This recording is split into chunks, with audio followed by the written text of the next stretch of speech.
Pour yourself a cold one and join us for a show filled to the brim with fun, entertainment. Let's do this. Come on, Ozarks Amphitheater. Information. Jesus, take the wheel, but don't honk it. And a little weirdness.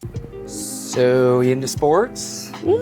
I used to be. Do you like sports? I like pizza. It's Happy Hour with DJ Kyle.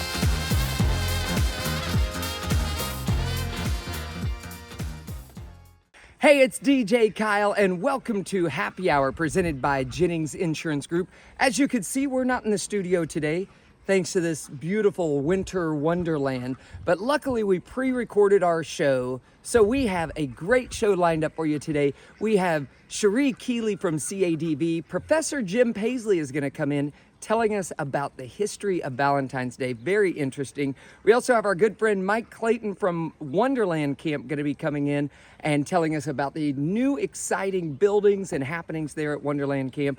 And of course, we have a furry friends, our cat named Nebula, on the show today. So in the meantime, we're going to take a snow day here on the farm. So welcome to Happy Hour. Let's go. Whoa! Whoa! At Jennings Insurance Group, we want you to have the best possible coverage and the knowledge to use it. We work with many insurance companies, but we work for our clients. Are you tired of being pushed into healthcare coverage you don't want or understand? At Jennings, we give you the right to vote. If you are looking for a consultant who will meet with you to explain your options, Jennings is the right choice. For many, healthcare coverage is one of the most important decisions. Make the right choice. Call Jennings today, 573-693-9443. Hello and welcome back to Happy Hour. I'm your host, DJ Kyle. Happy Hour is presented by Jennings Insurance Group. Thank you so much for our sponsors that bring Happy Hour to you each and every day.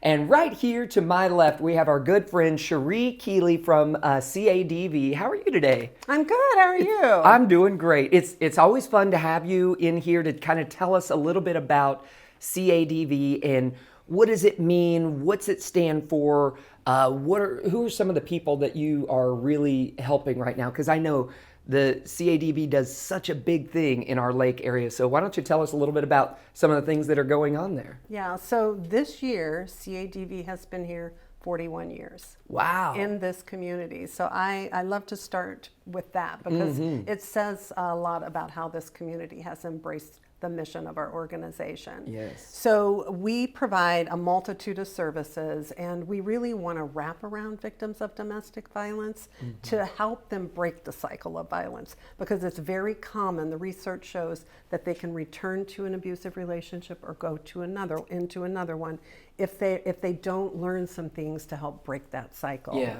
So we have an emergency shelter that's located in Camdenton. We have a very unique partnership with the 9th Street Christian Church in Eldon, where we provide transitional housing. They own a duplex there, and they ask us if we wanted to do a program in there. And so we're able to place families in there. Nice. We pay for the housing, but that gives them an opportunity to really go back to school or save up money to pay off some debt that occurred, which is very common with the clients that we serve, so that they can get out into the community and not start in the hole financially and just really build for the future.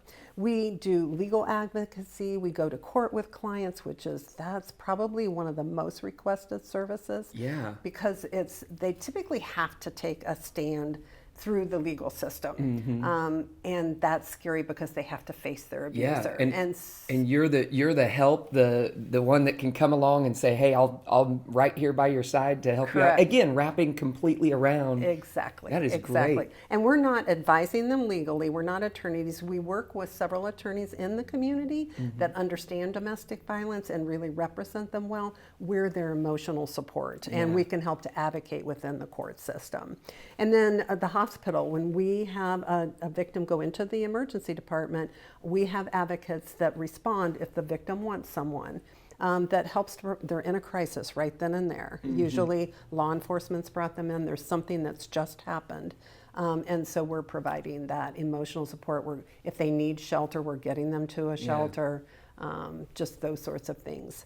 We have a 24-hour hotline, and that was actually the first service that was started 41 years ago. I think that is just amazing, because even when someone's, in their car, or they're just, they don't have to go anywhere, they can just pick up the phone and, get some help that way. It's a lifeline. All of our services become a lifeline. So they need to have somebody. I mean, I remember calls I've taken where somebody will say, hey, this is what they're saying to me. Is that right? And it's the dynamics of domestic violence. Wow. So I begin to explain that to them, that, well, here's what this could mean. And it gives them some hope. And we have several people that just call us when they get in those places and they need to talk to somebody they can trust. So. Yeah. Now, I know, again, you guys do so much great work. Of course, it takes money and things like that to make all of this work happen, because you're covering the entire lake area. How are ways that people can get involved, either financially or volunteering? Because I heard that you guys just won the best place to volunteer, right? Yes, we were really excited to get that. Yes, and I mean, I think I have a total of 12 staff. And last year we served 725 individuals. Wow. So it takes a village to do that. And so volunteers have a really significant role in our organization. So if anybody has a passion for serving people and a servant heart, I would say, we train them. We will provide that information, and they can set kind of the time commitment that they want. Yeah. Sometimes we have people that have a lot of time they want to give to our clients, and others that's like, I can do a couple of hours a week. All of it is helpful to us. Oh, absolutely. And I the can other imagine. thing, we get grant funding, and so we have to do match with that, and volunteer hours count towards the match. Oh, I see. So it's beneficial even from that perspective. Yeah, that is great. So yeah. how can people reach out to you to get involved? They can go to our website at cadb-voc.org, or they can call our hotline, which is 888-809-7233. Either way, they can get a hold of us and find out what kind of things we have and whatever they want to do. I just love it. And again, it's in the name. It's Citizens Against Domestic Violence. So if you're out there and you want to volunteer and be a part of helping people out, a great way. And then also, I don't want to leave the segment without saying, if you are dealing with domestic violence yourself, or you know someone, who would they reach out to? What's the phone number or the hotline? Or? They would call the hotline at 888-809-7233. It's a confidential hotline. It's a trained advocate, 24 hours a day. You could call that number. And if the victim is afraid to call, you can call on their behalf and help to get them linked to us. It's important that they know this resource is there for them. Oh, amazing. Shuri, thank you so much for coming in. welcome. And thank you for what you and CADV are doing for Lake of the Ozarks and the surrounding area. And I look forward to hearing the new things that you guys are going to be doing coming up. And I know that before we leave, there is a brunch October 22nd. Mark your calendars. It's the CADV brunch. And what's the theme this year? The theme this year is the sock hop, which is a really big deal, and it's at Regalia, so we're looking forward to seeing everyone. That'll be great. Make sure you check them out online. We have more happy hour coming up right after this. This reminder to drive safe, boat safe is brought to you by Price & Randall Injury Attorneys. Buckle up and put your phones down. For our Lake area teams, they've got their eye on the prize this season with big aspirations. And basketball can be similar to driving, where sometimes it can be a matter of focus and attention. Distracted driving led to over 25 fatal crashes on Missouri roadways in 2024 alone. So be a part of the solution and not another statistic. Always remember to buckle up and put your phones down. This reminder to drive safe, boat safe, brought to you by Price & Randall Injury Attorneys. It's Happy Hour presented by Jennings Insurance Group. I'm your host, DJ Kyle, and we are upon Valentine's Day, and so we brought in Professor Jim Paisley today. How are you buddy? today? How are you doing? And we're talking a little bit about the history of Valentine's Day, and I'm not sure if I know very much about this. So let's give some people some ideas for Valentine's gifts this year. All right, What do you and say? you know, don't feel bad that you don't know, because most people don't, and even historians aren't real sure. Okay, good. Supposedly there were 3 different people that could have been this Saint Valentine's that we hear so much about. Okay, now they had one guy that he supposedly had been captured in a war between the French and the English, and they put him in London Tower, and they were, he wrote a message to one of his girlfriends, and supposedly she was the jailer's daughter, but he signed it Saint Valentine. His name was Valentine. There was another one where another imprisoned fellow that was captured, again, same war, and he turned around and wrote home to his wife and signed it Valentine. So far, Valentine's Day has to do with being imprisoned, I guess, and writing a letter. And we're talking in the Middle Ages is when all of this is happening, okay? Now, what was really interesting about this is that there was a third one who supposedly, while he was in prison, he was trying to preach to the other prisoners, you know, the Catholic faith and all, and he wound up eventually being executed, as did the other two. So it wasn't very good if you were St. Valentine and stuck in prison, right? But what was more interesting about this is we wound up somehow with a holiday, Valentine's Day, okay? And basically it all was shrouded in this mystery about these three different people that could have been St. Valentine. Now, we know that February is when you have this. February the 14th, you know, everybody has Valentine's Day. And the reason why it was chosen for that period is there was an ancient Roman tradition back then that basically it was a festival, if you will. And the Catholic Church recognized that, you know, there's these three different saints, but we kind of need to pull all this together. And all of them were martyred. So one legend contends that this third priest, the one from 3rd century Rome, basically he wound up being the one that's more or less recognized as Saint Valentine. And like I say, he was martyred in prison. So what we see happen is that Valentine's Day is tied to an ancient Roman festival, okay? Now the ancient Roman festival became known as Lupercalia. Okay. Now, Lupercalia was an old festival that was for fertility, okay? And what would happen is all the Romans would get together, and it was to honor the famous god Faunus, who was the Roman god of agriculture. And what they would do is, at the beginning of the festivals, all the priests would come together at Lupercalia Regalia, and they were Roman priests, and they would gather at the sacred cave where supposedly Romulus and Remus were born. They were raised by a she-wolf. Those were the two that founded Rome. Yeah. Okay? And so it's a big to-do, all right? Now, the priests would sacrifice a goat and a dog, all right? Okay. Well, they'd start with that, and then this is where the women came in. They would skin the goat, and they would make a whip out of it. And with that whip, they would turn around, and they would go around the village, and they would whip the women with this goat hide. Nothing says Valentine's Day. I'm giving you ideas. I'm giving you ideas, okay? Okay, Yeah. cancel the chocolates this year. We're doing the whip. Yes, Okay. okay.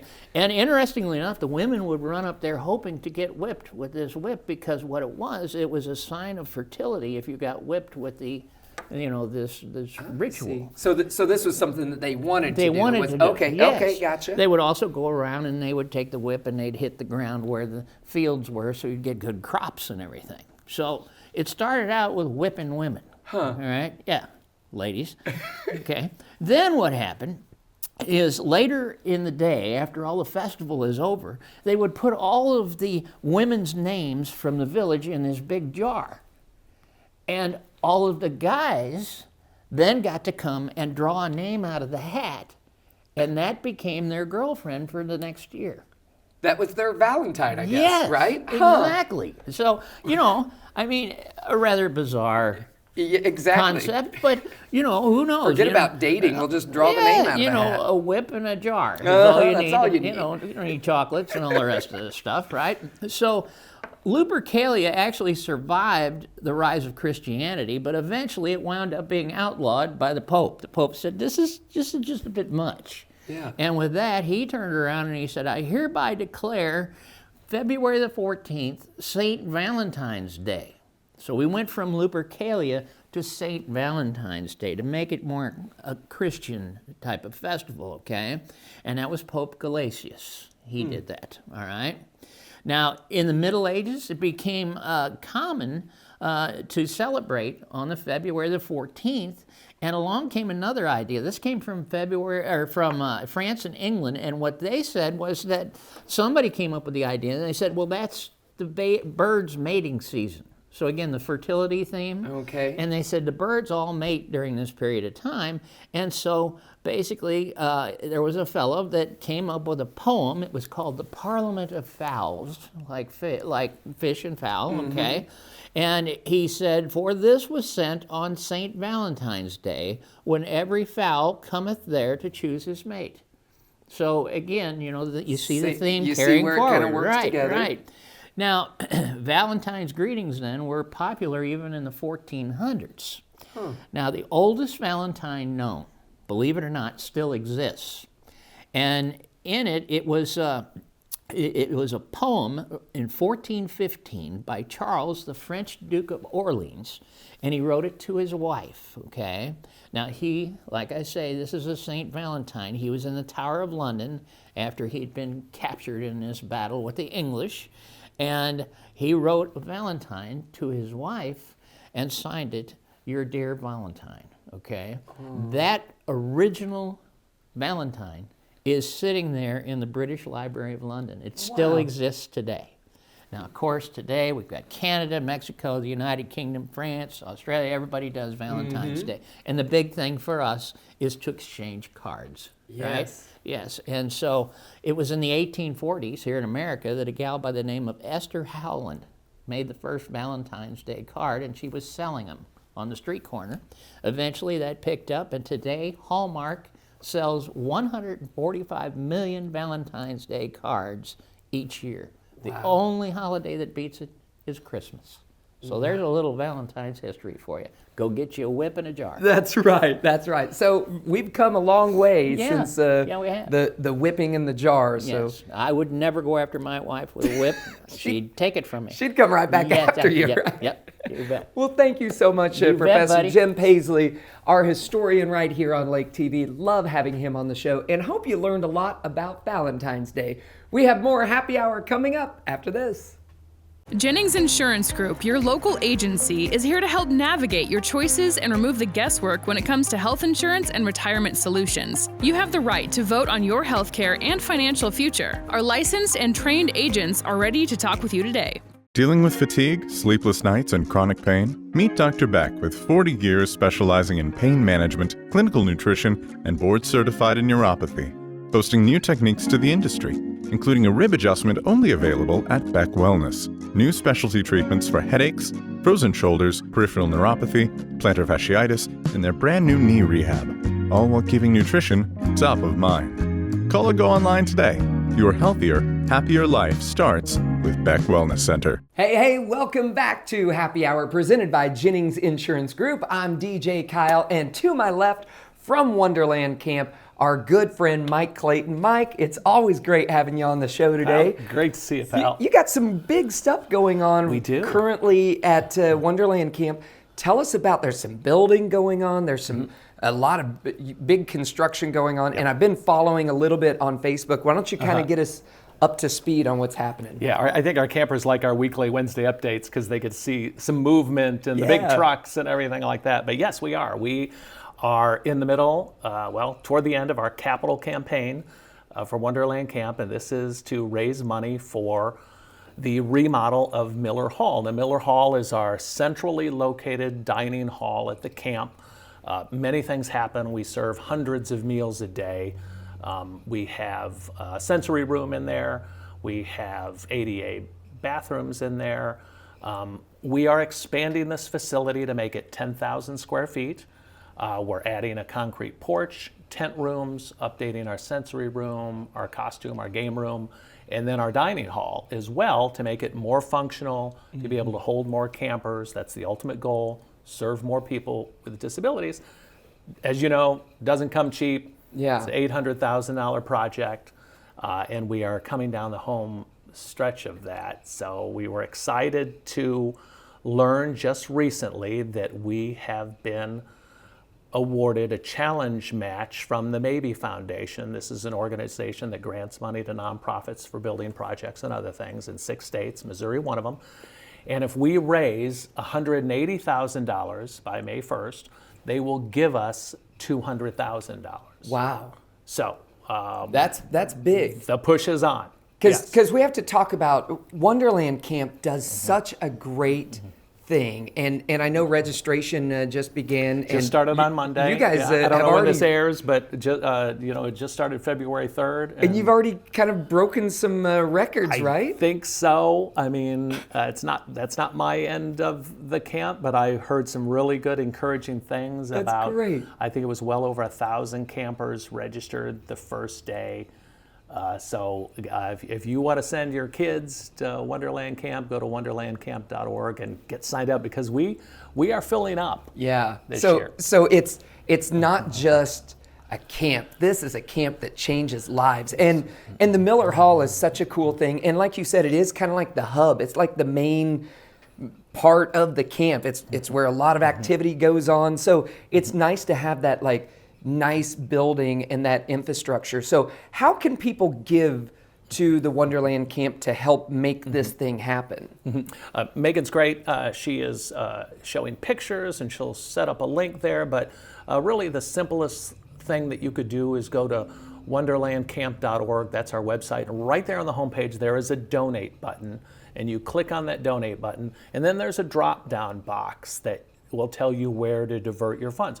Would you like to donate to the capital campaign? You click on that. That's key that you click on capital campaign in that site, because the Maybe Foundation will see that you've earmarked your funds for that, and that will count toward raising the money we need to raise to get the match. If you write a check and you have me come see you, just make sure in the memo line you put capital campaign, and that will allow them, because the Maybe Foundation will track all those donations to make sure. So that's important to give towards that, because it's like you're doubling your that's gift, so. Easily. And we can't borrow money and just put it out there. They know all that. So we have to raise that money between now and May 1st in order to get that match. We can't leave $200,000 sitting out there. Exactly. That'll finish this project so we can grow the camp, so we can serve more people with disabilities. Yeah, and again, if you have not ever experienced videos or pictures or fundraisers of Wonderland Camp, do yourself a favor and get involved and see it, because it is such a spectacular group and organization that you guys have going on there. And I wish you the best of luck. And I'm hoping that we hit that 180,000 to be able to get that 200,000. We're well on our way. I can say as of today, we're under $100,000, so we're moving in the right direction. Awesome. So if you're a company, you're a person, you're just out there and you just have a heart and you want to give to something great, well, this is a great way to double your money. Wonderland Camp, make sure you check it out. Mike, thank you again for coming on. Thank you. And Thank you. Good luck. I can't wait to see the Wonderland Camp just grow and grow each and every year. We have more happy hour coming up right after this, so stay right there. Jennings Insurance Group is your hometown agency, giving you control over your choices in healthcare coverage and retirement. We use insurance as a tool to positively impact your life, giving you the peace of mind to handle whatever life throws your way. Our licensed agents are ready to offer you solutions today.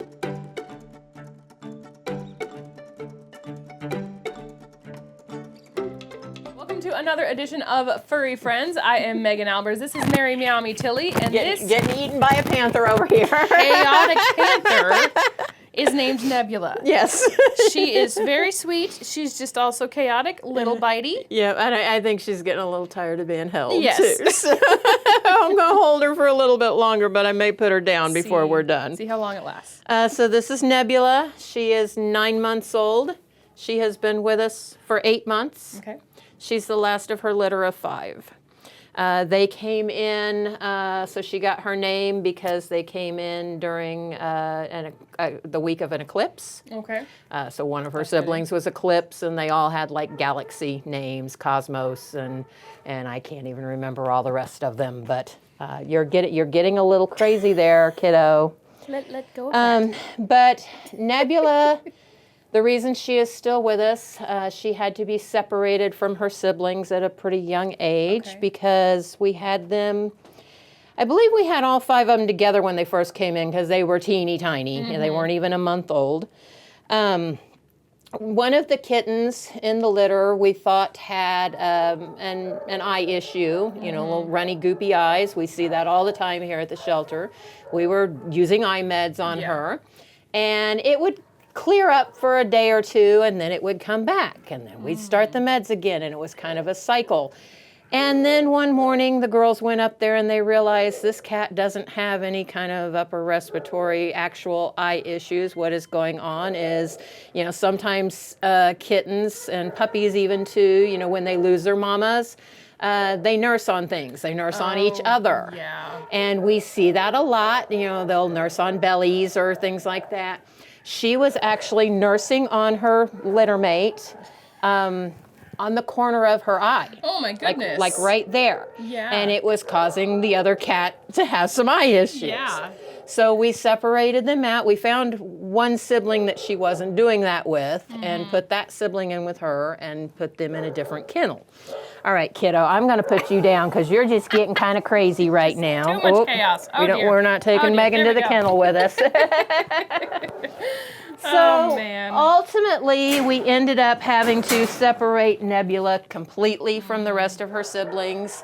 And after they got fixed and everything, and we moved them down into this room, we tried to put her back in with one. It didn't work well, so we separated her back out. And then at one point, to give them more space, we moved all the siblings into one of our ISO rooms that was not being needed for isolation at the time, so we moved them in there to give them a little more room. Right.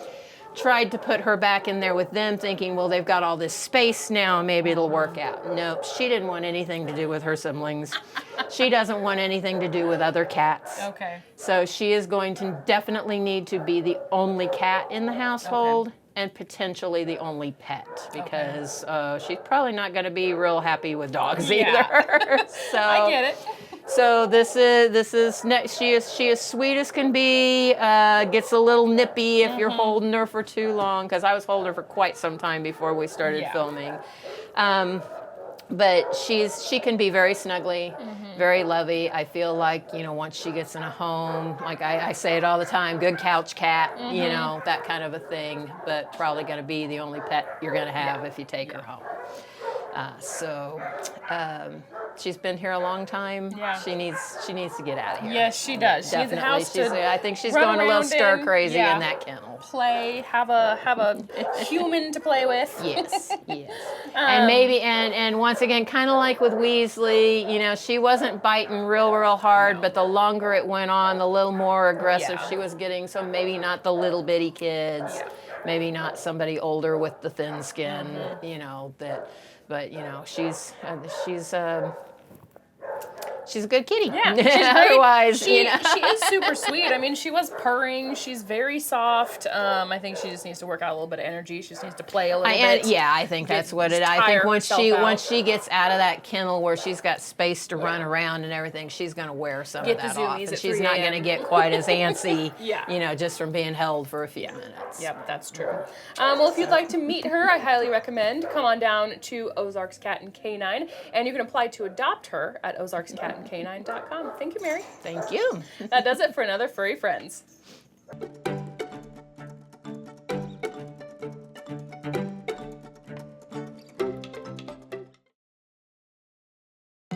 Being close to the water makes you more you. It's where the great unknown brings clarity. And letting go is how you really get going. Because only when you're on a Yamaha Wave Runner do you truly discover what you're made of. Visit Surdak Yamaha at Lake of the Ozarks, 50 years strong. Thank you so much for joining us this week on Happy Hour, presented by Jennings Insurance Group. I hope you had half as much fun as we did on the show. Thanks to Cherie Keeley from CADV, Professor Jim Paisley, and that Valentine's Day special we had. Also, Mike Clayton, thank you so much for coming on to the show, and our furry friends. Let me tell you what, until next week, We'll see you around again on another edition of Happy Hour.